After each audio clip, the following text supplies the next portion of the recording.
Mackenzie Shirilla was sentenced to 15 years to life in August of 2023. But what happened after she entered prison? I obtained her disciplinary file, and over the next 2 years, a pattern began to emerge.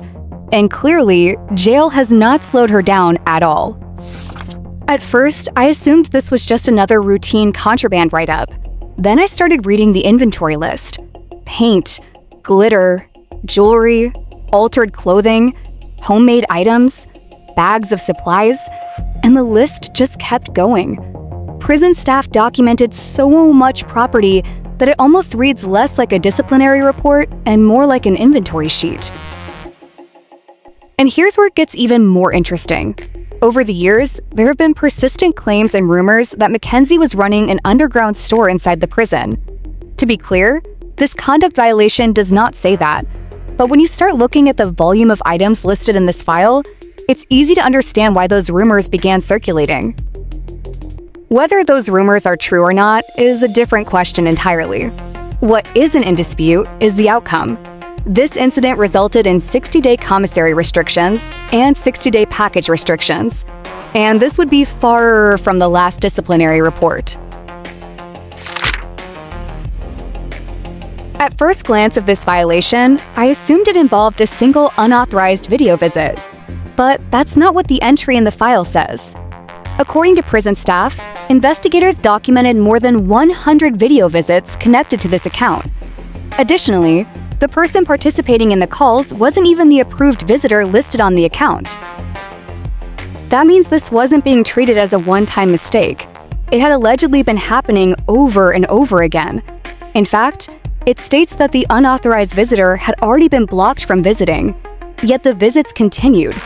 And that's the part that stood out to me. How was she getting away with that in the first place? Not one visit, not 10 visits, over 100 video visits. Ultimately, the case was reviewed through the disciplinary process. Mackenzie admitted guilt, and a 30-day electronics restriction was imposed. This one stood out to me for a completely different reason. According to prison staff, Mackenzie arrived at a case manager's office wearing altered clothing that had already been addressed multiple times before.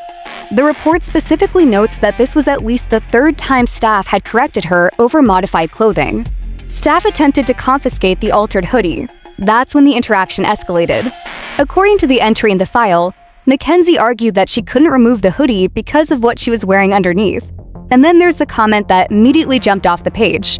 The reporting officer wrote that Mackenzie responded, "If he got a boner from the way I'm dressed, that's his fault. Let that sit."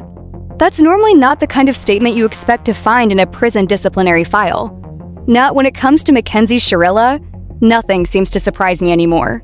This incident ultimately resulted in a guilty finding, and she received 14 days in restrictive housing. Unlike some of the earlier reports, Mackenzie didn't admit guilt for this conduct violation. She actually denied it. According to the officer, he observed another inmate removing her hand from Mackenzie's buttocks area. The allegation resulted in her being written up for consensual sexual contact. She then formally denied the allegation. The case was then referred to the Rules Infraction Board for review. According to the file, video evidence was reviewed, witness statements were considered, and the board ultimately found her guilty. The finding didn't stop there. It was sent for a warden's review, where the disciplinary decision was affirmed. It was reviewed, challenged, and ultimately upheld. The final result was she was found guilty, and they imposed 7 days in restrictive housing. By September of 2025, the visitor video issues had escalated again. According to the file, staff reviewed 7 separate video visits connected to Mackenzie's account.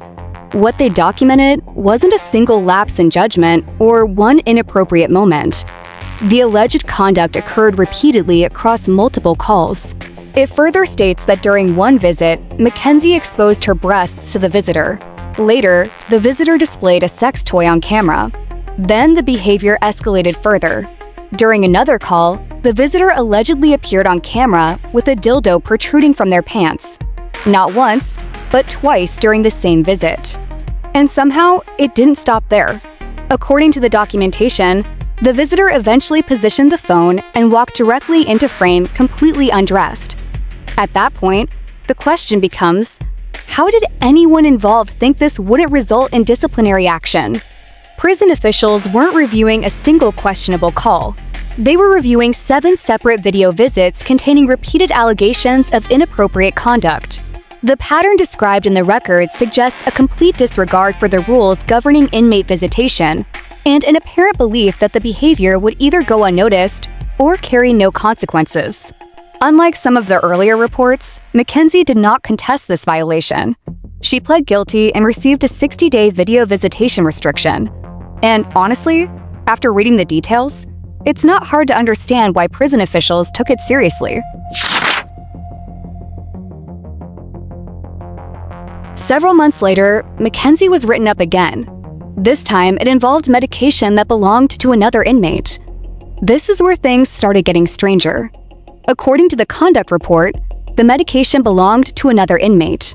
Mackenzie later claimed they were prenatal vitamins, but regardless of the explanation, prison staff didn't see it that way and ultimately found her guilty. One thing that immediately caught my attention was her signature. Not because she signed it, but because she added the words, "under duress." And seriously, who even thinks to do that?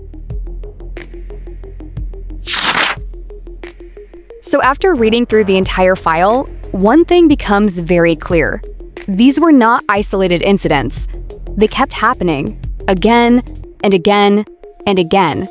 And what stands out most is not just the rule breaking, it is the attitude behind it. Because this does not read like someone sitting in jail, devastated, reflecting on the lives that were destroyed, or wrestling with the weight of what brought her there.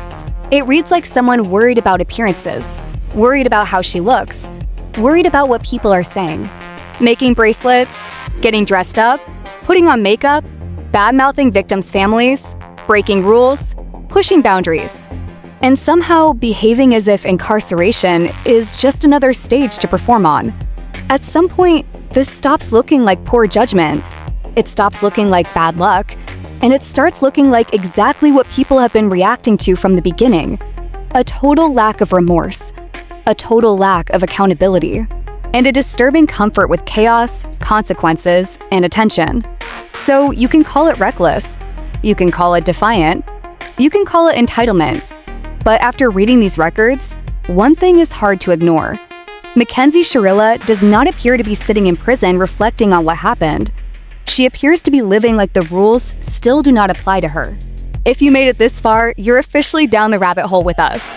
We believe viewers should be able to see the evidence for themselves, which is why the complete disciplinary file featured in this video has been linked in the description below. We're currently working on additional videos, including body cam footage, jail calls, and the text messages between Dom and Mackenzie. If you enjoy fact-based deep dives into evidence, documents, and all things true crime, we'd love to have you subscribe and join us for the next rabbit hole. Until then, thanks for watching.